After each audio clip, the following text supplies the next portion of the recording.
Inilah sistem teknologi pembenihan ikan nila yang diterapkan secara intensif dikembangkan oleh Denny Rusmawan di Jalan Cibaraja Salajambe, Cisaat, Kabupaten Sukabumi. Sistem ini berbeda dengan metode tradisional. Sistem yang menggabungkan teknologi e-collecting, inkubator ras, serta penggunaan indukan unggul. Pemeliharaan telur dilakukan menggunakan inkubator berbasis ras atau recirculating aquaculture system yang memungkinkan air terus bersirkulasi sehingga kualitasnya tetap terjaga. Tak hanya itu, indukan yang digunakan merupakan indukan unggul nila sakti. Sistem pembenihan ini masuk dalam kategori pembenihan intensif yang hanya memerlukan area sekitar 7 kali 5 meter dengan menggunakan waring atau hapa. Selain lebih hemat lahan, sistem ini juga mampu meningkatkan tingkat kelangsungan hidup telur dan larva ikan.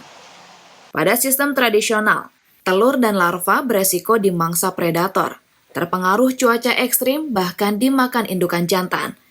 Sementara pada sistem inkubator, seluruh faktor seperti suhu, kualitas air, dan hama predator dapat dikendalikan secara optimal.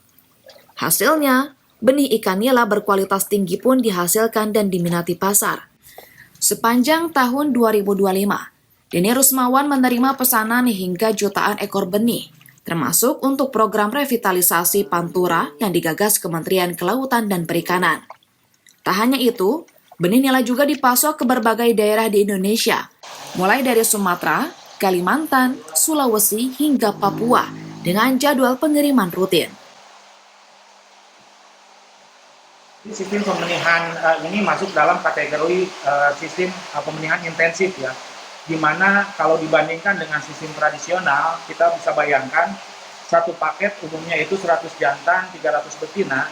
Kalau untuk pemijahan ya atau untuk breeding di sistem tradisional itu membutuhkan lahan minimal 500 sampai 700 meter. Nah, sedangkan kita hanya membutuhkan lahan dengan menggunakan waring atau hapa itu berukuran sekitar 7 kali 5 saja. Nah, ini dibuktikan lebih efisien ya, lebih hemat lahan, ya lebih hemat lahan.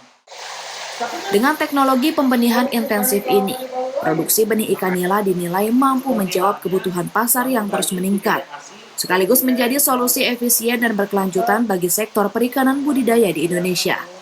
Andreas Muhtar, Kompas TV, Sukabumi, Jawa Barat.